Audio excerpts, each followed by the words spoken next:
A dead wind clawed across the ruins of Aurelya, rattling broken windows and carrying the metallic scent of burning flesh. Atop the tallest shattered tower stood Vaelthrix Morgrath, cracked obsidian skin glowing with molten fissures, eyes smoldering with predatory amusement. Below him, multiple glimmer spires and 18 Veilgates flickered like dying stars, holding back oblivion with trembling light. Behind him, his generals waited. Dravak the Mawborn, torso split into 7 whispering jaws. High Wormlord Skarrul, astride a skeletal wyvern with blade-like wings. Abyssal Matron Nyrexa, limbs slithering like tar rivers.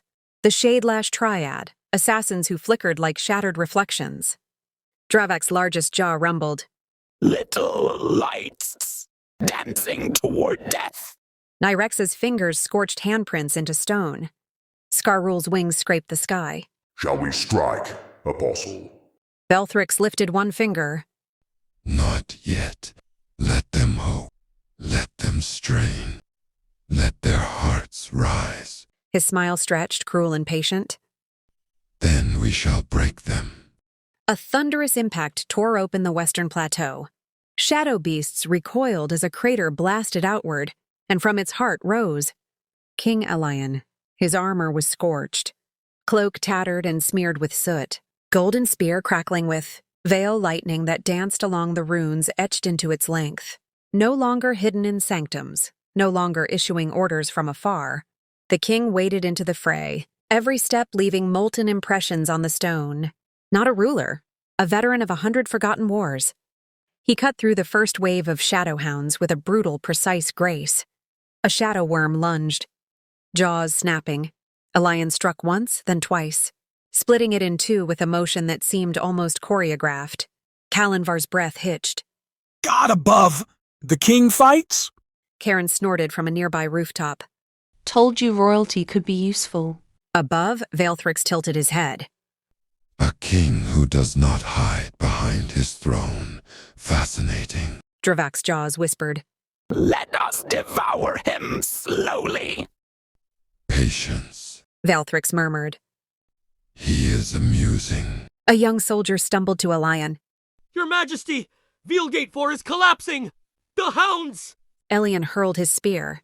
A Mawborn split in half. Shadows hesitated. He strode forward, pulling the spear from its dissolving corpse. Not while I still draw breath. And in that moment, the battlefield's rhythm shifted. Soldiers paused to witness their king's fury incarnate. For a heartbeat, hope felt tangible, even if fleeting. Silver tore open the air. Merithiel stepped through first, white cloak stained by ash, eyes burning with controlled fury. Behind her, Karen Nightfold, black-clad, grin bright even in soot. Kalinvar, hands trembling on twin blades. Thalorian, shield raised, iron jaw clenched. Vela Seren, palms glowing with unstable veil energy. Aurelya sprawled below them, once radiant, now a corpse of a city. Merithiel whispered, God, no. Karen leaned in. Don't stare. Move. Fix. Punch nightmares later. Merithiel exhaled sharply. The king? Karen shrugged. Oh, he's fine. Gate 4 is held together by his stubbornness and questionable life choices. The Veilgate behind them pulsed, once, twice, then erupted into blinding silver light. Karen blinked. That's not us. A shockwave rippled outward. Then, 10 of thousands marched out. Cloaked silhouettes stepped through in perfect formation, hands to hearts, movements sharp despite smoke and ruin. At the front, Panglima Arif Surandaya, stoic, scarred. His voice thundered. Dayang Merithiel, by oath of the Silent Command, we stand ready. Beside him, Panglima Nurhalida Lida Kesuma, barely past 20, fierce eyes. Still shaking from the crossing but unbroken. She bowed. Command us, Dayan. Every corridor, every gate, every soul. Behind them, thousands more Senyap-Titah poured out, filling every weak point. Merithiel froze, breath stuttering. You get... Arif bowed deeper. We woke the nightline the moment your signal dimmed. Lida added softly. We do not leave family to burn. Karen nudged her shoulder. Hey, no crying in the apocalypse. Merithiel inhaled, steeled herself, raised her staff. Anchor the 3 rings. Guard the weak. Hold every gate. Arif saluted. They'll meet us first. For the first time, the evacuation felt possible. The earth trembled beneath Merithiel's boots. Across the horizon, the 18 Veilgates began to flare, no longer steady crescents of white-blue light, but spasming wounds in the sky, their runes thrumming with strain. Each one was a catastrophe waiting to happen. Its archstones cracked, its runes bled gold, and through it stepped a king who had not taken the field in centuries.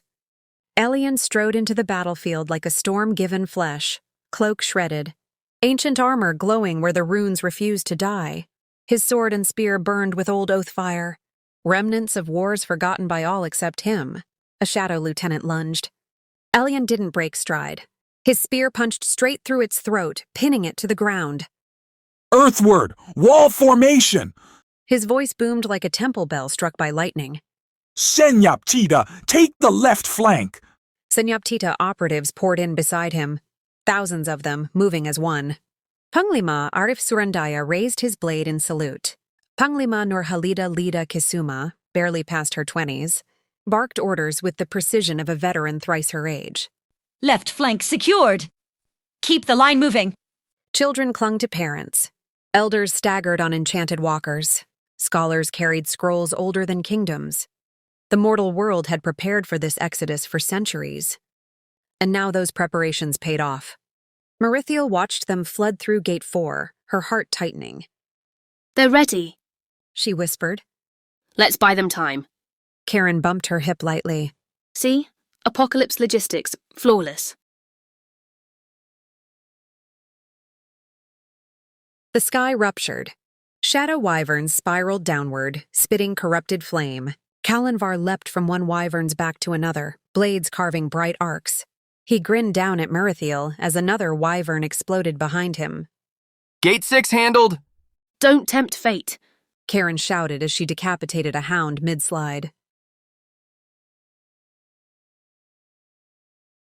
The archway flickered unevenly. Shadows seeped from the cracks like venom.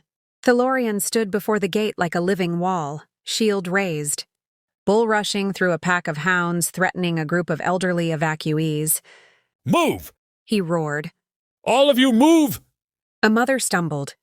He caught her with one arm and hurled his shield like a comet, smashing 3 shadows aside. The veil almost collapsed here. Karen vaulted off rubble, sliced through a wyvern tendon, then skidded to Merithiel's side. Mary, how many gates left? Merithiel cleaved 3 shadows with one spinning strike. 16. Karen's face twisted. 16? You mean to tell me we're doing cardio in the apocalypse? Vela, clutching a fistful of stabilizer crystals, screamed from behind a half-broken pillar. Runes at 32%. Hold the stabilizers or it will detonate. Dayton. Karen's eyes bulged. Move, go. Merithiel grabbed her collar and yanked her aside as a shadow bolt scorched the ground. All around them, refugees surged, a silver river of bodies streaming toward any gate that still held light. Millions. A civilization running for its future. The first gate stabilized. A ripple of relief passed through the elves and mortals. A cheer rose and died instantly, because the sky itself laughed. Vaelthrix. His voice rolled down from the clouds like broken thunder. Run, little lights. Merithiel froze mid-strike. Run to your gates. Karen snarled. Someone gag that man. Run to your dying legions. Kalinvar spat blood. I'll do it. With my blades. Run to your failing king. Dravak roared. Nyrexa twisted like a nightmare serpent. Skarrul screeched until stones cracked. Karen threw a dagger at the sky. You want to talk? Come down here, coward. Merithiel pressed a hand to Karen's shoulder, eyes narrowed. He wants to spare. Karen smirked. Then let's feed him courage until he chokes. Elion wiped blood from his cheek. A towering shadow brute barreled toward him. He didn't look. He merely pivoted, drove his spear upward, and broke the brute's spine clean in half. He tore the weapon free and pointed it at the burning skyline. Fear is the luxury of those with time, and we have none. His commander's voice echoed across the battlefield. Stand for those fleeing! Stand for those behind us! Stand for the Queen, who fell protecting us! Senyap-Titah and Bunian slammed fists to chests. Selvathora. Elion raised his spear high. Hold the gate! Merithiel stepped forward. Her veil staff blazed. Silver runes erupted outward like tidal waves. Shadows shrieked and recoiled from the brilliance of her aura. She roared. Then let him watch us survive. Karen somersaulted over her, daggers singing. And let him regret it. Elion's order thundered. Selvathora. Merithiel answered with the ancient battle call of her house. Kureth na ven.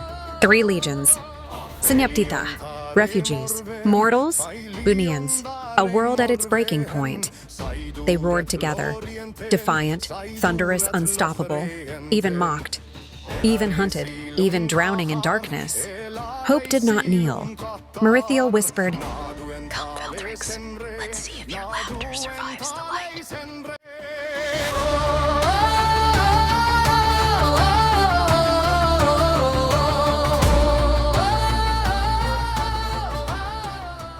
Post-credit podcast, The Glimmering Gates Survivor Interview, featuring Layla Nantara, Layla Weera, and special guest Panglima Nurhalida Lida Kesuma. Welcome back to FOBK After Dark. Today we have a decorated officer, survivor of the Battle of the Glimmering Gates, the woman who literally helped escort thousands of elven refugees to safety. And also the woman who had us whisper fighting behind the studio curtains about who gets to sit closer to her. I am Layla Weera, and co-hosting with me today is my brother. Hi everyone, I am Nantara. Okay, I already regret agreeing to this interview. Panglima Lida, welcome.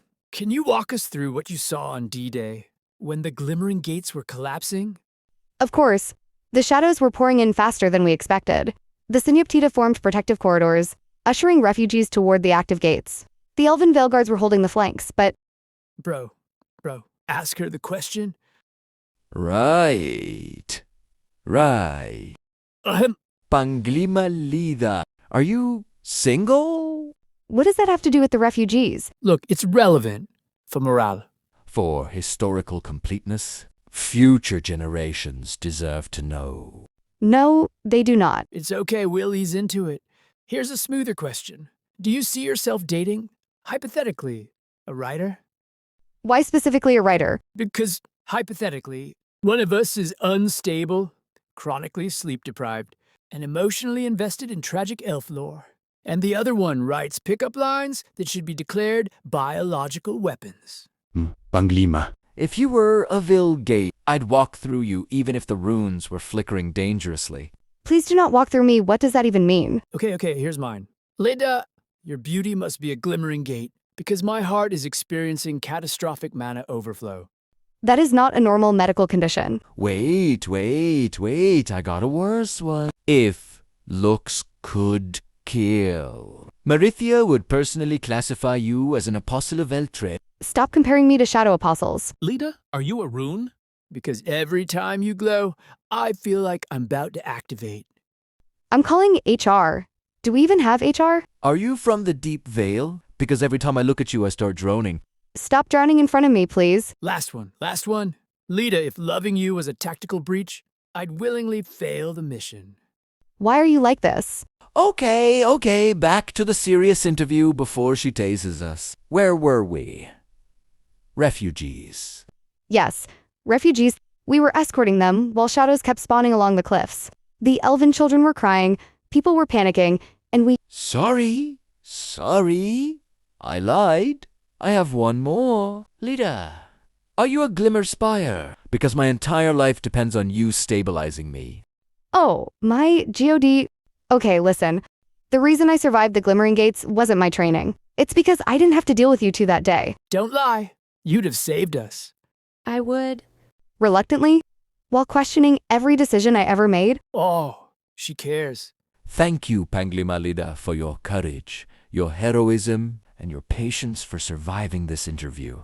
You two are unbelievable. I'm leaving. Don't call me again. Brother, new mission. Get her number. Already filling out the glimmering dating protocol forms.